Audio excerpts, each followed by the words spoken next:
Olá, sejam bem-vindos ao podcast Alemanha no Brasil.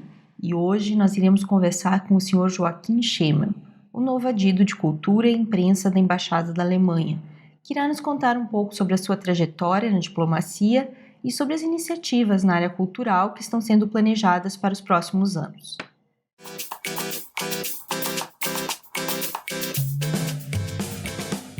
Olá, Joaquim, seja muito bem-vindo. Eu gostaria de começar então a nossa conversa contando para as pessoas que o senhor já ocupou o cargo de adido de imprensa na embaixada no ano 2000. Então, como é retornar ao mesmo posto e ao mesmo local depois de 20 anos? É muito estranho e de outro lado é muito bom. Eu me sinto quase em casa aqui. Estou no mesmo escritório como nos anos 2000. Fiquei aqui, na verdade, de 1997 até 2000, trabalhando também na área da imprensa. Na época, tinha dois adidos, um de cultura, um de imprensa. Hoje, juntaram esses dois cargos e por isso mudou o trabalho. Mas é bom estar de volta a Brasília. Eu encontrei já outros colegas. Aqui na embaixada também encontrei colegas que já trabalharam na época. Claro, agora temos 20 anos a mais.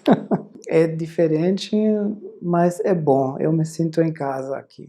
Talvez seja interessante também contar para as pessoas que estão nos ouvindo qual o papel de um adido de cultura e de imprensa em uma representação diplomática. Então, começamos pela imprensa. A minha tarefa principal de adido de imprensa, o chefe da secção da imprensa da embaixada, é analisar também as mídias brasileiras, o que estão falando sobre a política externa, a política interna, o que estão reportando da Alemanha e dos eventos culturais também, ter um pouco uma noção do que está acontecendo no país. E também, claro, manter o contato com os jornalistas que, por exemplo, gostariam de falar com o embaixador, fazer uma entrevista. Se tem uma pergunta, se podem adressar a mim ou a minhas colegas. E sempre estamos abertos para cooperar com a mídia, a imprensa no Brasil. Uma grande diferença dos anos 20 anos atrás é que hoje nós temos as mídias sociais, as redes sociais, e isso mudou muito o nosso trabalho. Nós estamos presentes nas principais redes, no Facebook, Instagram, Twitter, e estamos investindo bastante trabalho e cuidado nessas mídias, porque eles têm cada vez um papel mais importante. Mas, do outro lado, a imprensa impressa, os jornalistas que têm feito análises profundas sobre a realidade brasileira, são sempre uma fonte de cooperação e de diálogo importante para nós. E com relação à parte cultural, então, qual o seu papel como adido de cultura? Sim, na parte cultural, a embaixada está coordenando as atividades culturais no Brasil. Por exemplo, daqui a uns dias nós vamos ter uma reunião na internet, claro. Não se pode fazer de outra maneira hoje em dia, mas essa reunião vai coordenar e nós vamos nos informar sobre as atividades na área do alemão. Nós estamos percebendo que o número das pessoas aprendendo alemão no Brasil está baixando um pouco devido à crise. No total, nós temos 117 mil pessoas, ou quase 120 mil pessoas estudando alemão. Baixou de 134 mil. Mas a boa notícia é que nas escolas, na juventude, esse número está bastante constante. Baixou nas áreas atingidas pela crise, ou seja, especialmente na área dos adultos, que agora às vezes não tem mais os recursos para pagar as aulas. Mas estamos trabalhando de oferecer possibilidades interessantes para que todas as pessoas que tenham interesse possam aprender o alemão. Mas alguns números talvez podem ser interessantes. No Brasil tem 59 universidades que oferecem alemão como língua estrangeira. E tem 11 mil estudantes que aprendem alemão. Mas só 1.000 estudantes querem ser professores de alemão depois. E isso para nós é um desafio porque nós precisamos bons professores de alemão que podem oferecer um ensino qualificado do alemão e infelizmente as perspectivas na profissão poderiam ser melhor. Então nós temos que trabalhar nessa área para manter e aumentar o interesse dos jovens para ser professores de alemão.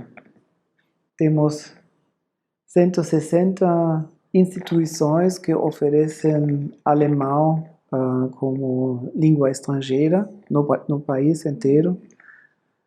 E a maior, claro, é o Instituto Goethe.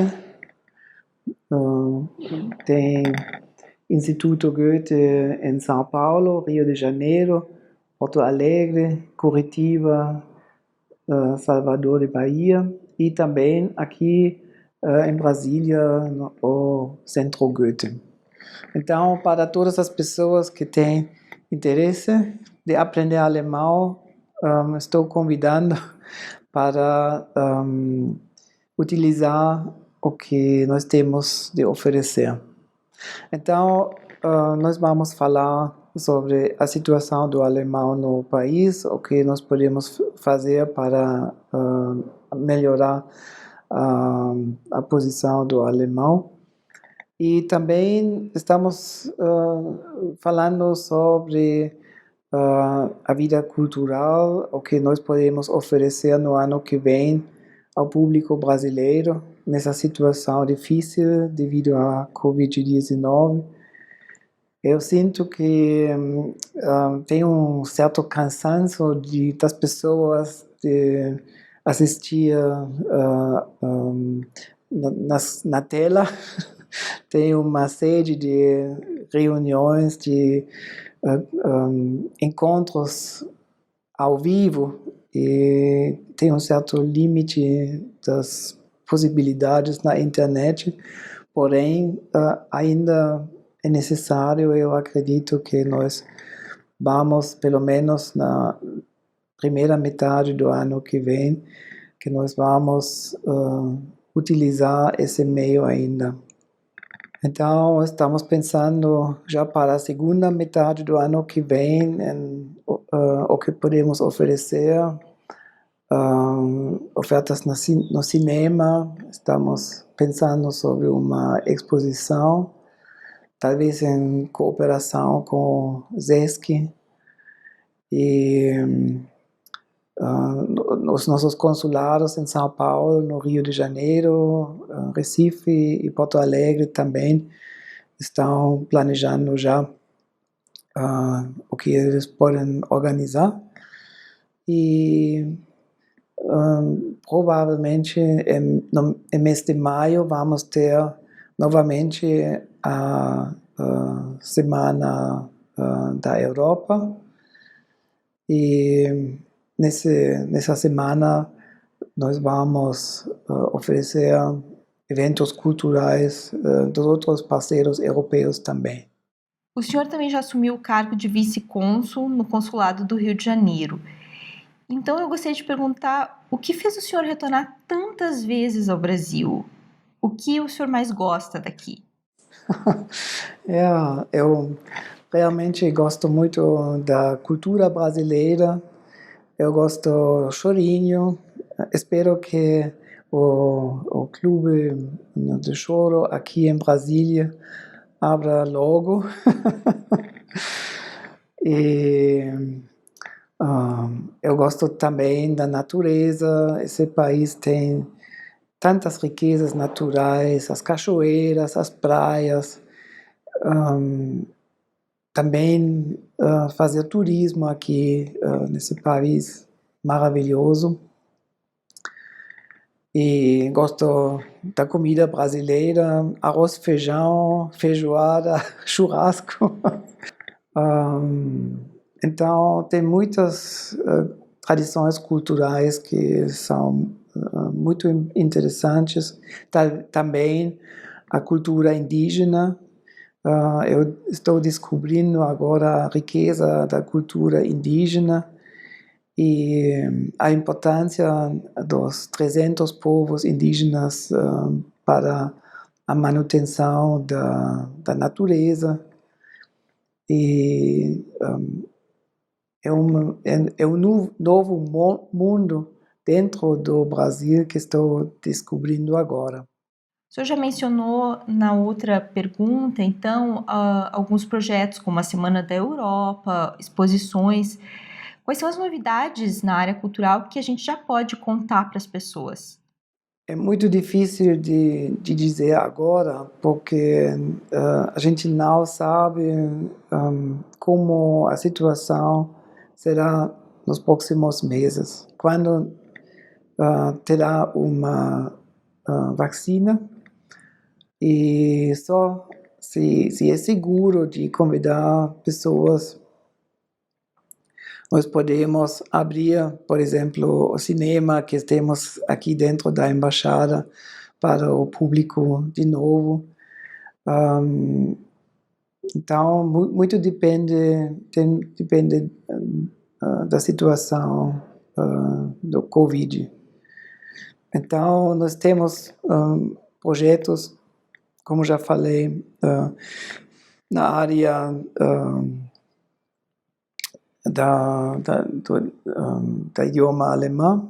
do idioma alemão, e no cinema, exposição, mas tudo está ainda em planejamento. Então, para a gente finalizar a nossa conversa, qual mensagem o senhor gostaria de deixar para os brasileiros? Eu sou visitante no seu país, e então eu gostaria de me referir a um brasileiro que escreveu um artigo recentemente na Folha de São Paulo, Luciano Huck. Eu acho que muitas pessoas conhecem ele, e ele escreveu, deixa-me citar,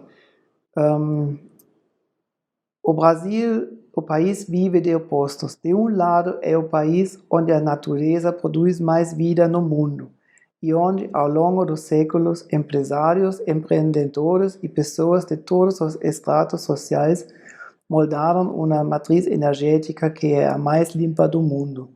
Do outro, é o país mais distante da adoção das metas nacionais de transição para uma economia limpa. No século XIX, nos faltou carvão. Na maior parte do século XX, nos faltou petróleo. Não falta sol, nem vento, nem plantas que fornecem combustível que não produz efeito estufa.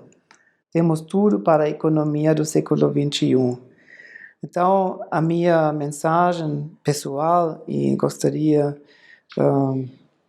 expressar que é uma mensagem pessoal, é que eu acho nosso futuro, tanto na Alemanha, tanto na Europa, tanto no mundo, mas também no Brasil, é como nós podemos transformar as nossas economias numa economia sustentável. Isso é o grande desafio de nossos tempos e para isso nós da Alemanha, mas também e especialmente da Embaixada, isso é claro, estamos prestes a cooperar com o Brasil. Muito obrigada, Joaquim, por conversar conosco e muito obrigada a todos vocês que nos ouviram. Nós esperamos reencontrá-los em breve no próximo podcast. Até lá!